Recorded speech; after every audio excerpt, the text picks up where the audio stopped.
Hello and welcome to Against All Odds. My name is Rachel Wenyeheli and I'm back. First and foremost, I want to say thank you so much to Kim Sibanda for holding it down and taking care of business whilst I was away on maternity leave.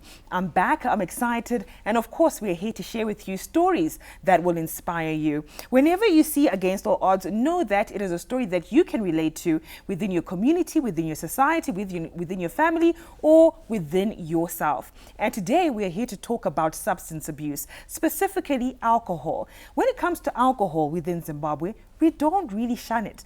I mean, it's something that we see on a regular basis, but can it destroy your life? We're here to find out a little bit more, and I'm not here to tell that story, but Chikomborero is. Chiko, thank you so much for joining us. Hi, Rachel.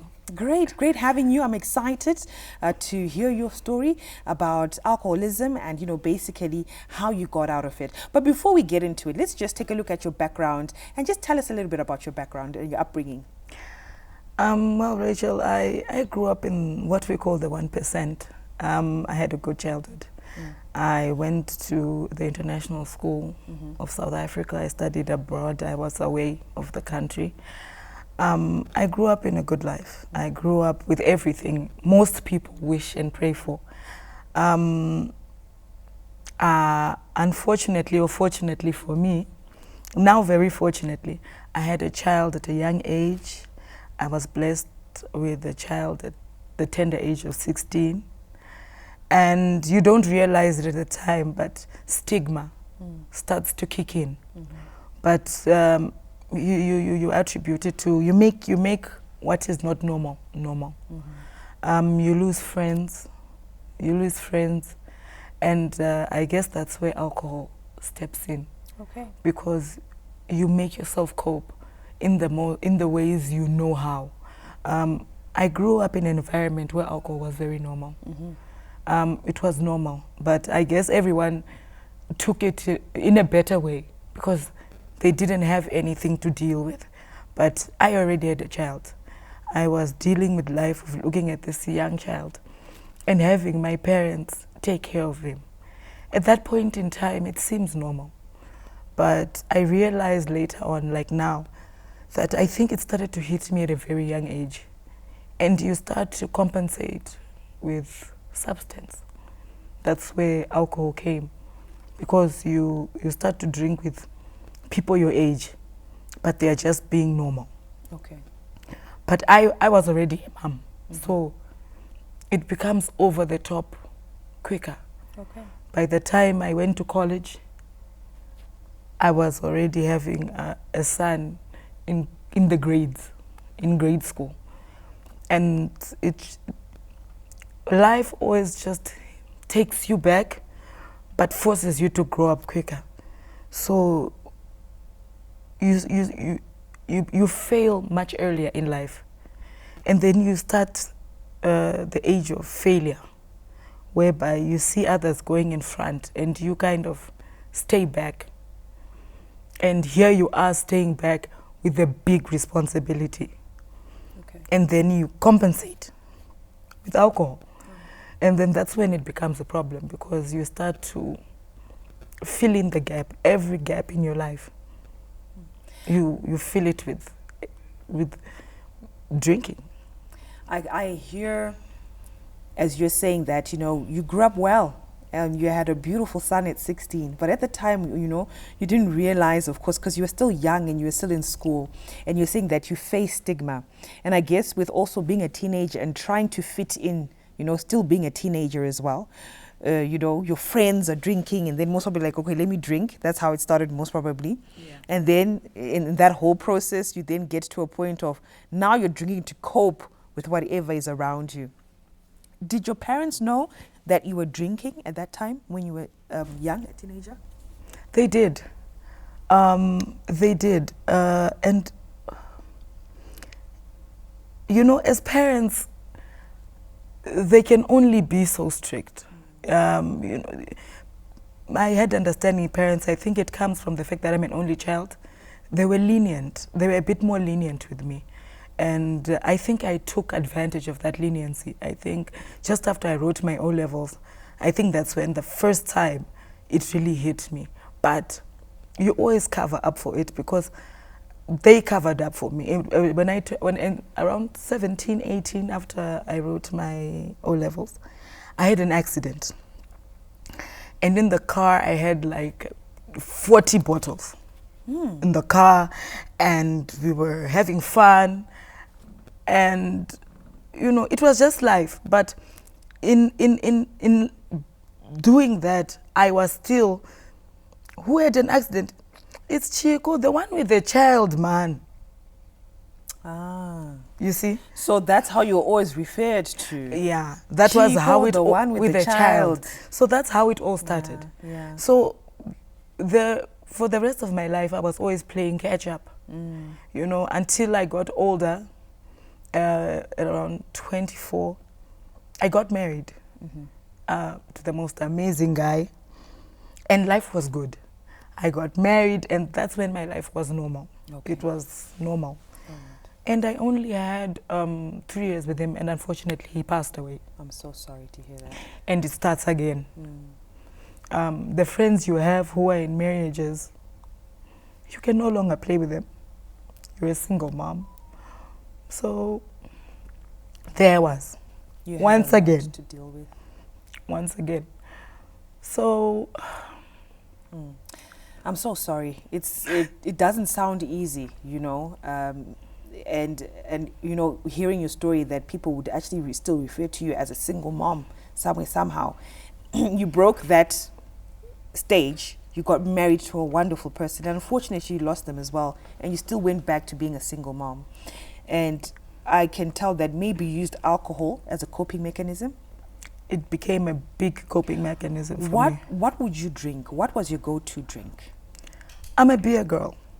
But it becomes very habitual to say when you wake up, you need a quart.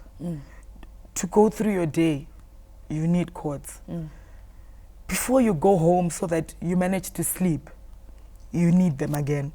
So before you know it, it becomes so habitual that even your family no longer understands that, is she saying something because she is genuinely saying something, or is it because she's drunk?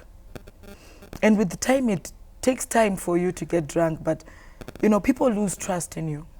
That is the worst part about loving alcohol so much, or loving any substance so much, is that no matter how much sense you may say or what you might do, people don't attribute it to my child is a genius or my sister is a genius. It's, she's drunk. Don't you know, Chico? Akadakwa. So that's who you become.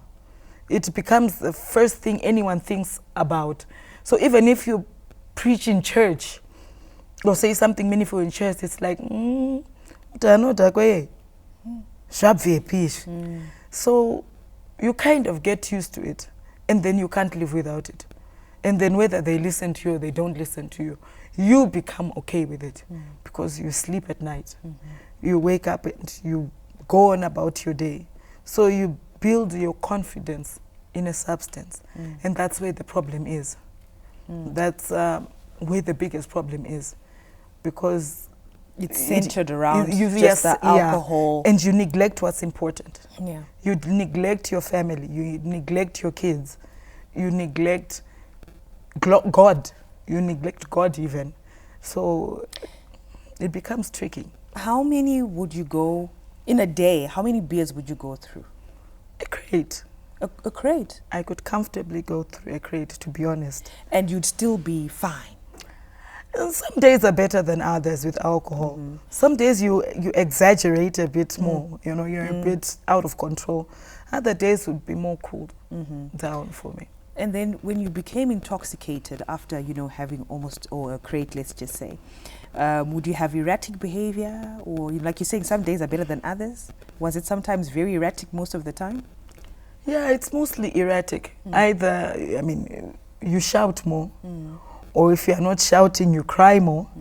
So, yeah, it's erratic. Although some days you are lucid, yes. But you can't get triggered. The moment you're triggered, something will happen. Okay. Well, you can hear Chiko explaining her story of how she started taking alcohol as a coping mechanism.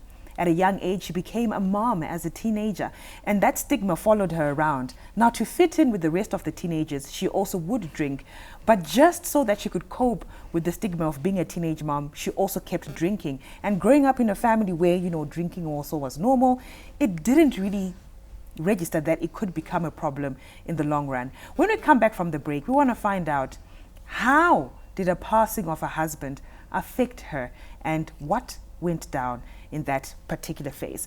This is Against All Odds. We'll be right back. Don't go anywhere.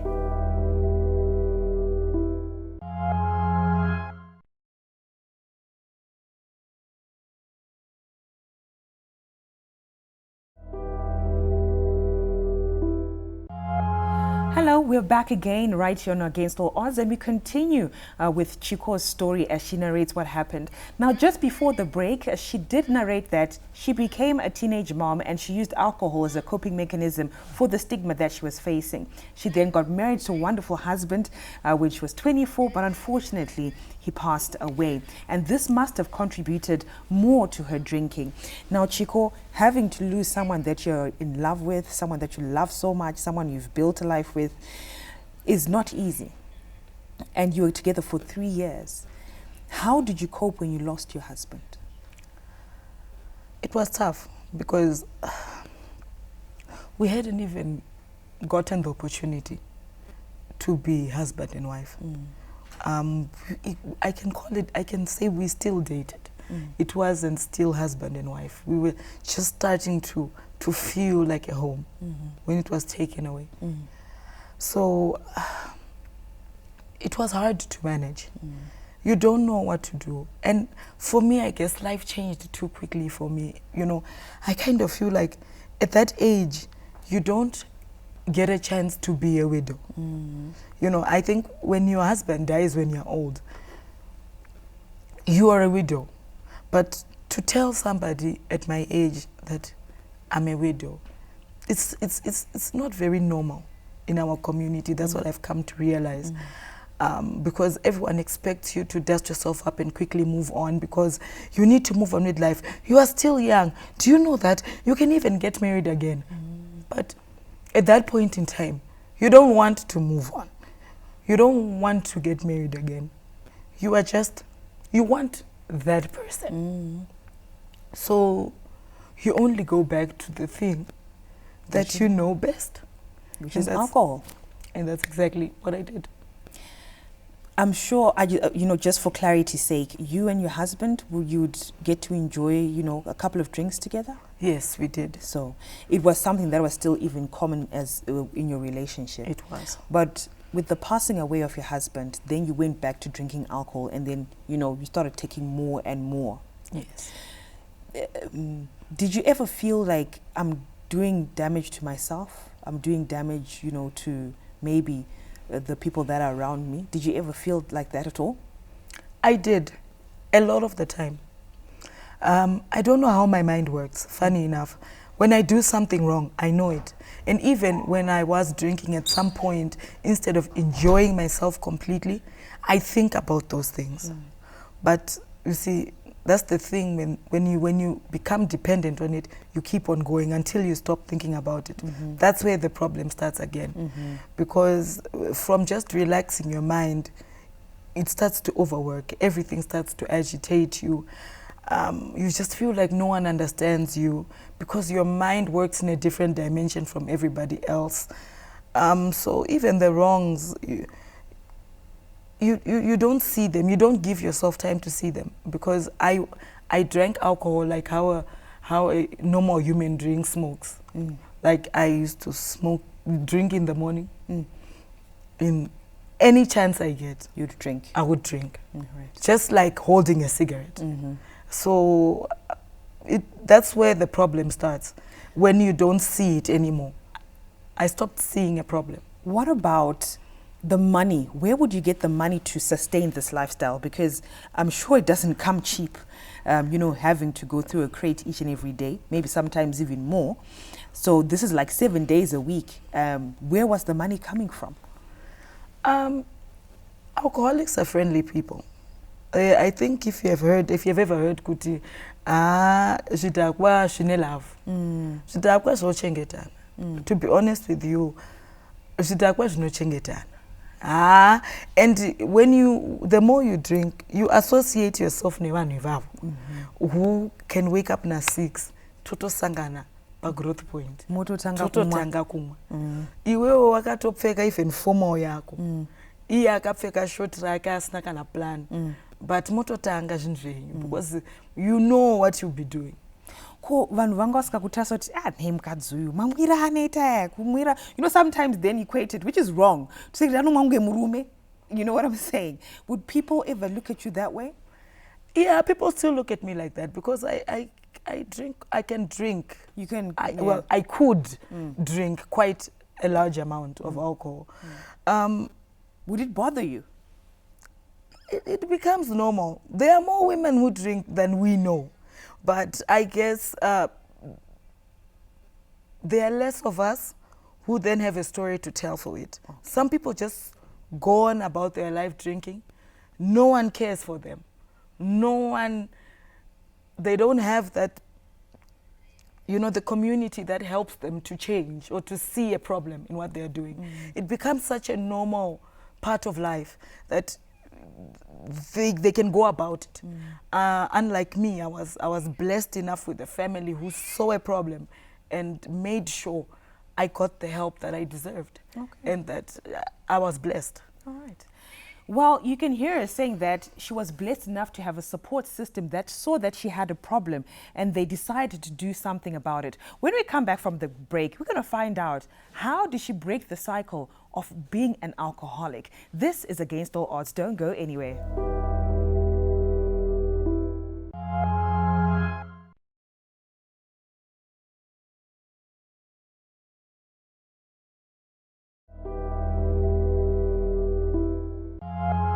Welcome back to Against All Odds. Now we continue. Just before the break, we were hearing as Chiko was actually explaining her story to say what also contributed to her becoming an alcoholic was the loss of a husband. It's not easy becoming a widow at a very young age and everyone else telling you to move on, to get married again. And yet you still wanted to build a family with the person you just lost. She said that she was still basically in the dating phase of her marriage and she really never got to experience what everyone else goes through with their partners as they grow old and raise children.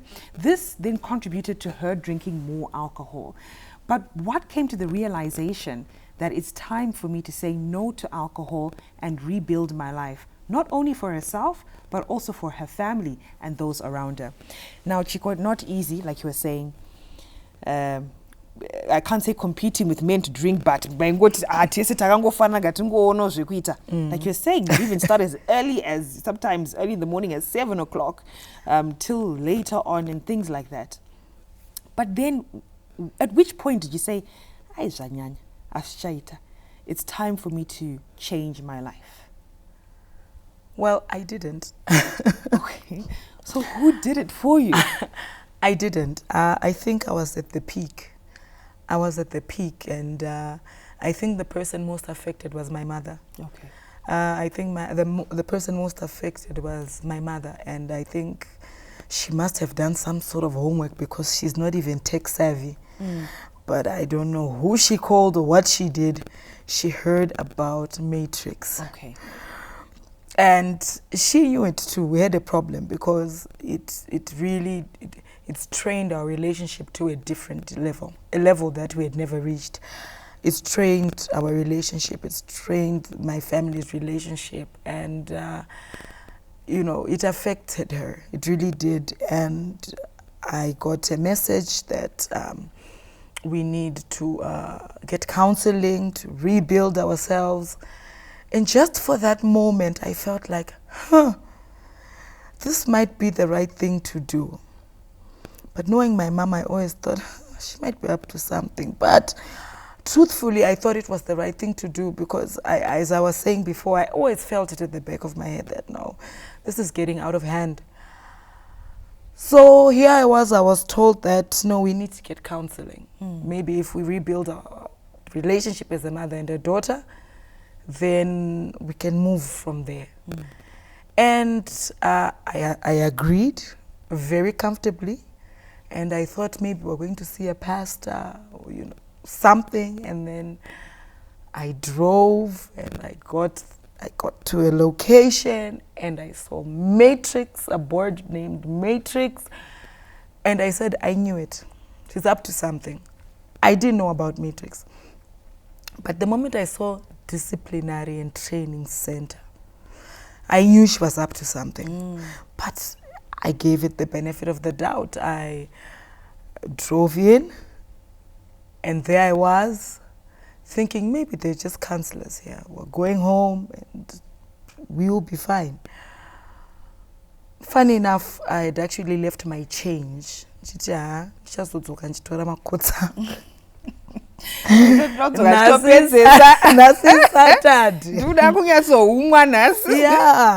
ndandatosiya change yangu kuti handidzoka mamanje ndatomborowa 2 makotsi on my way ndini uyo hainotoda neshona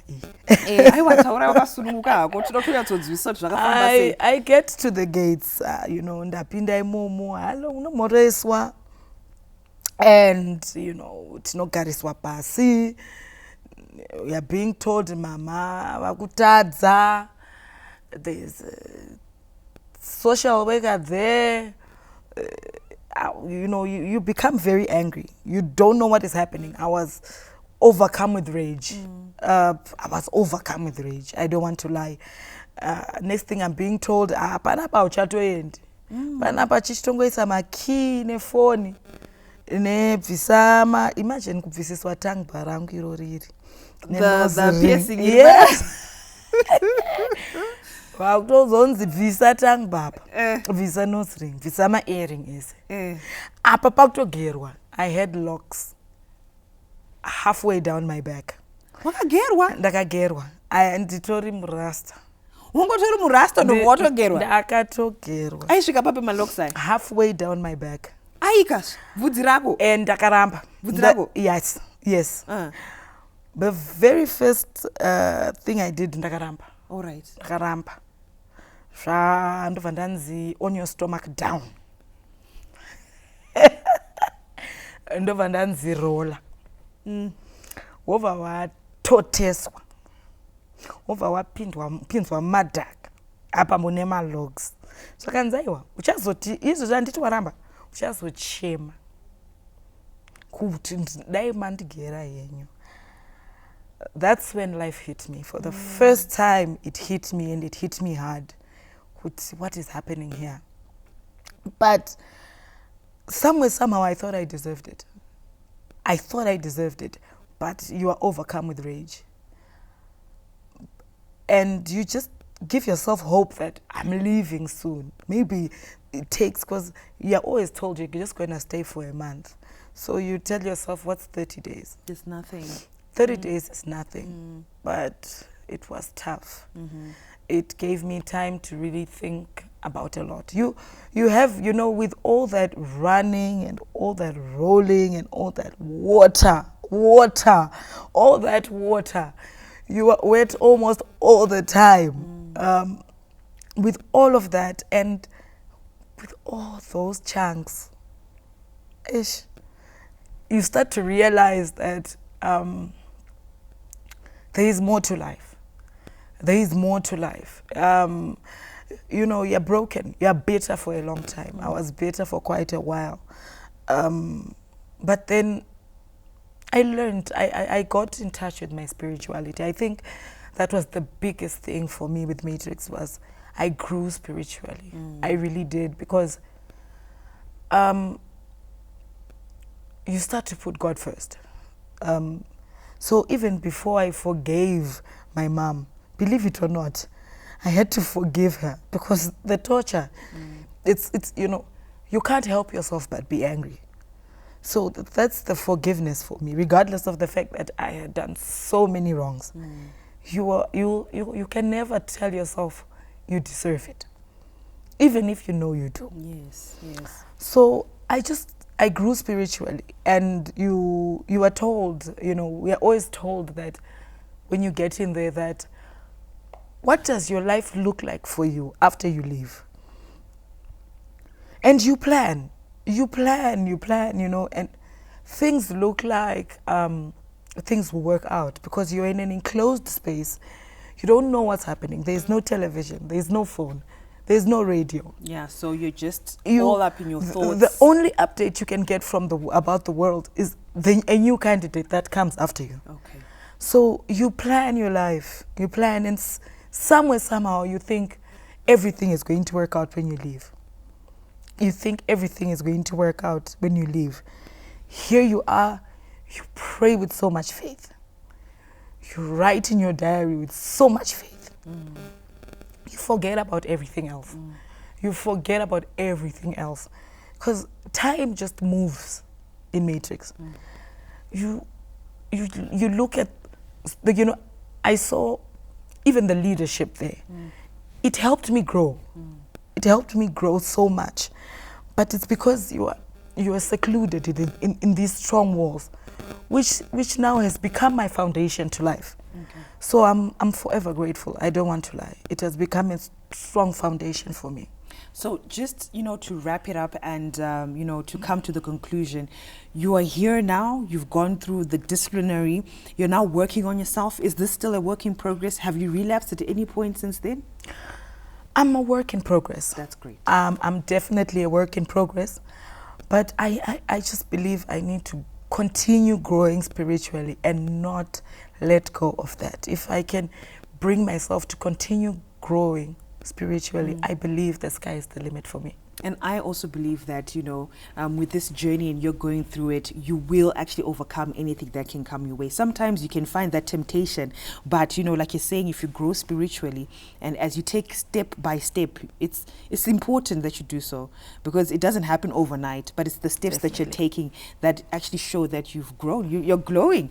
Maybe we'll show a little clip of you coming out of rehab so that people get a better understanding of what we're talking about. Of where we came from. Yeah, but you look great, and I'm so happy that you're taking this journey to take care of yourself and take care of your family. Thank you so much for sharing your story with us. It's definitely inspiring, and I'm wishing you all the best, and I know you can do it as a mom. I know you'll definitely do it. Thank you so much. I'm grateful. Well, there you have it. Chico coming through there telling us her story, that what she thought was going to break her, the bitterness and everything, actually built her faith, and that's what she's using right now to carry forward and not to look back. She's at a point of cleanliness. She's at a point of moving forward. She's at a point of saying, I'm going to do this not only for myself, but for my support system, for my children. So the lesson here is that we may go through these difficult moments. We may fall, but remember that you can always come out stronger when you actually do the work. This is against all odds. I hope this story has actually showed you that even in society, anyone can fall, but you can always come back up and be stronger than you think. We shared these stories with you to inspire you, and I hope you've enjoyed this episode. Back again next week. Make sure to look forward to another inspiring story. My name is Rachel Mwenyeheli, and this is Against All Odds.